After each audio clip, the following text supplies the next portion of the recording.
Gender dysphoria, or gender identity disorder as it is commonly known as, is a rare disorder that most commonly affects males. It refers to one's feelings of incongruence between one's assigned sex and his or her gender identity, which usually occurs before adolescence.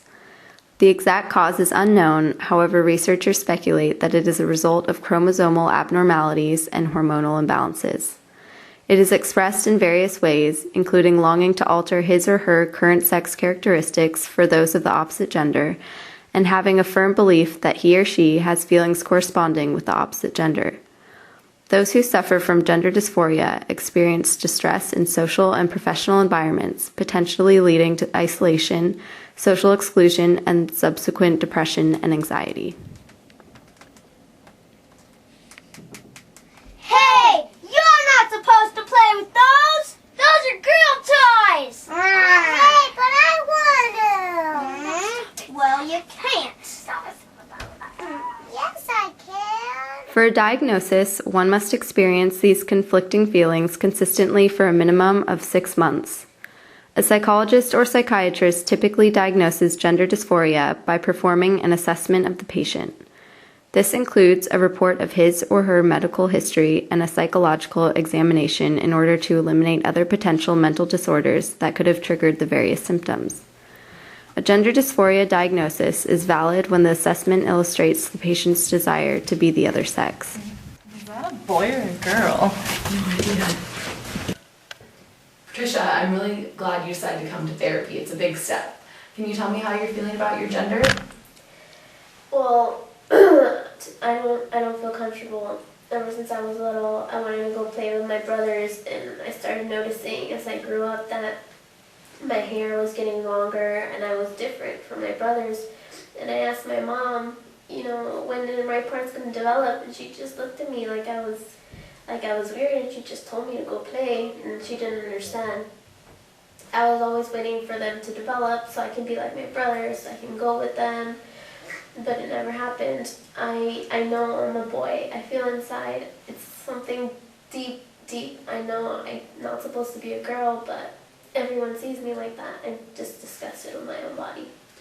Okay, well, these are very common symptoms for someone experiencing gender dysphoria. Are you feeling distress in your life apart from the feelings you're having specifically about your gender?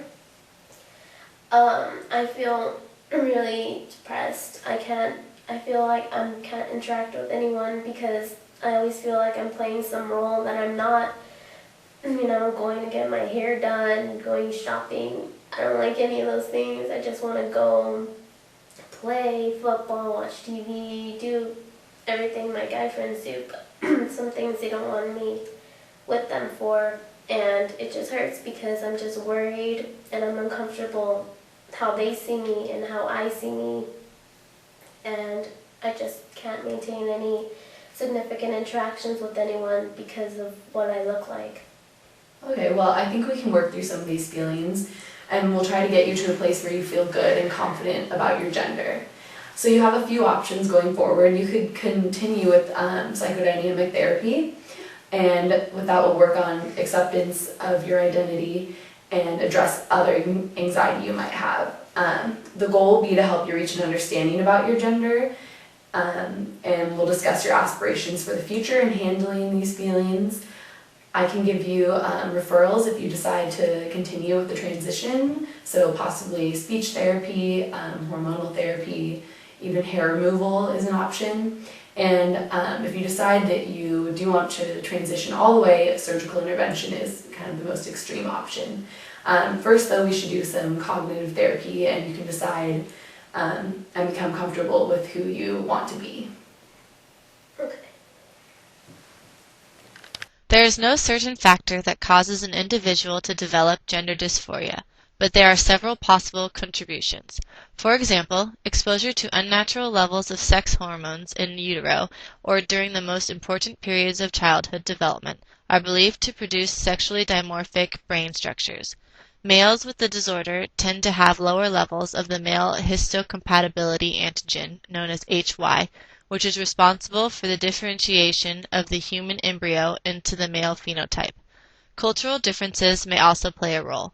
Reincarnation ideas and related beliefs can affect a child if he, for example, is told he is the reincarnation of his grandmother, as in the case of Kim.